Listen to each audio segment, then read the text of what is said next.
Saudara, penonaktifan BPJS Kesehatan subsidi langsung berdampak pada sejumlah peserta yang tidak bisa mendapatkan layanan kesehatan. Namun kini Menteri Kesehatan dan Menteri Sosial memastikan kepesertaan pasien BPJS Kesehatan subsidi yang menderita penyakit kronis sudah diaktifkan kembali, setidaknya dalam 3 bulan ke depan sambil verifikasi dilakukan.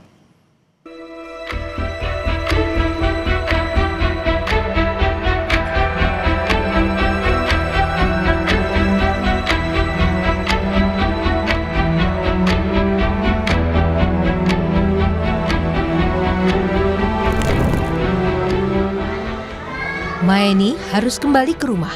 Dia tidak bisa berobat lagi di Rumah Sakit Umum Daerah Indramayu karena BPJS Kesehatan miliknya dinyatakan nonaktif.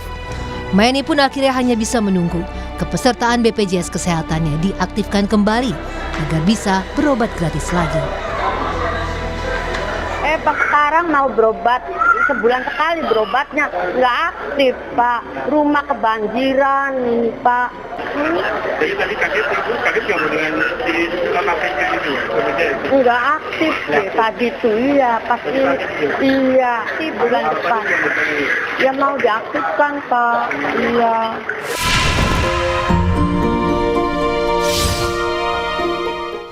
Hal serupa dialami Ajat. Pedagang es keliling asal Lebak, Banten ini menderita gagal ginjal kronis. Sudah 11 tahun, Ajat harus melakukan cuci darah 2 kali seminggu. Status kepesertaan BPJS Kesehatan subsidinya dinyatakan nonaktif.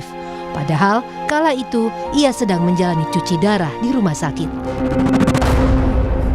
Ke dinas sosial, istri ditolak katanya. Ini karena desilnya desil 6 gitu. Katanya nggak tahu juga, katanya saya udah tergolong orang menengah ke atas gitu kalau udah desil 6 gitu. Jadi katanya kalau mau aktif lagi harus keadaannya lagi dirawat katanya gitu. Bisa BPJS yang PB itu bisa seperti biasa lagi.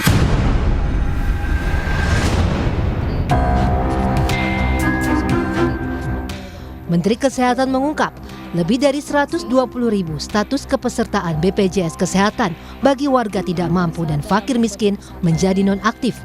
Mereka merupakan pasien kronis yang memerlukan perawatan jangka panjang, antara lain pasien gagal ginjal serta kanker.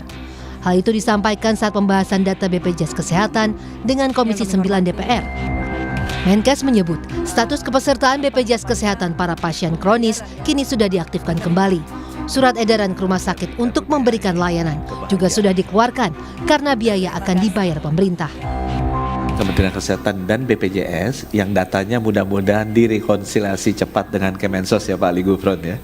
Ada 120.000 hasil catatan saya dengan BPJS. Orang-orang yang mengalami penyakit katastrofik yang berubah desil PBI-nya sehingga keluar dari status PBI. Salah satunya sekitar 20 ribuan ini adalah pasien cuci darah. Tapi ada juga puluhan ribu yang pasien stroke dan jantung. Ini kan yang setiap hari harus minum obat, kemudian ada treatment-treatment yang tidak boleh berhenti. Ada juga puluhan ribu pasien kanker.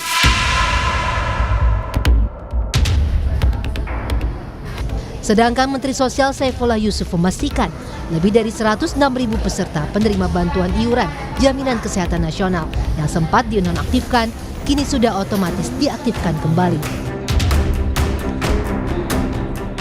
Reaktivasi difokuskan terhadap mereka yang mengidap penyakit kronis yang membutuhkan pengobatan. Sementara untuk peserta BPJS Kesehatan subsidi di luar penyakit kronis harus diaktifkan mandiri melalui dinas sosial. Untuk yang 106 ini nggak perlu reaktivasi. Yang 106.000 ini tidak perlu reaktivasi. Ini otomatis sudah direaktivasi selama 3 bulan ke depan. Nggak aktif, ya harus ada inisiatif untuk mereaktivasi.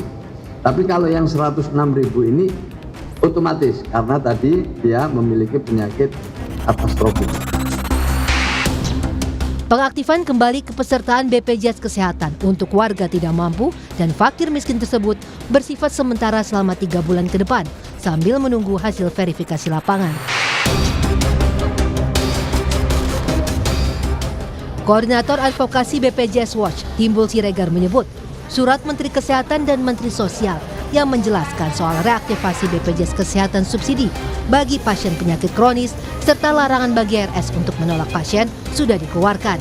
Namun faktanya, belum semua pasien BPJS Kesehatan subsidi yang dinyatakan berhak mendapat pelayanan kesehatan bisa menggunakan fasilitas tersebut.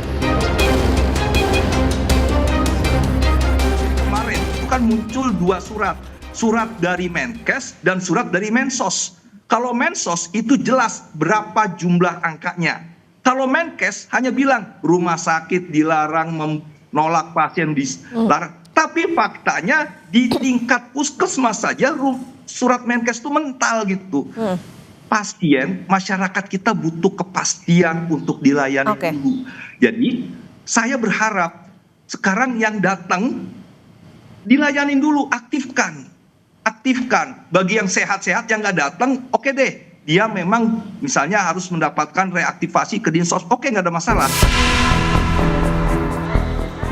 Timbul pun berharap persoalan kepesertaan BPJS Kesehatan subsidi ini bisa segera diberi kepastian hukumnya agar tidak meresahkan masyarakat. Tim Liputan Kompas TV.